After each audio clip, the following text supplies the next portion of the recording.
Interview দিতে এসে বসের সাথে ফাজলামি করছেন। এখন যদি আপনার চাকরি না দেয়?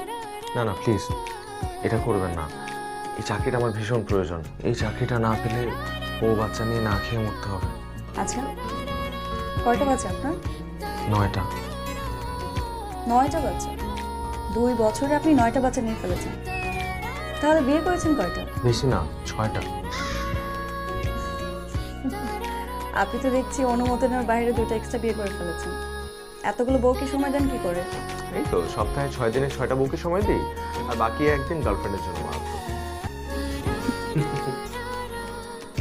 কেমন আছেন? আপনি তো দেখছি ইন্টারভিউ দিতে এসে বসকে প্রশ্ন করছেন।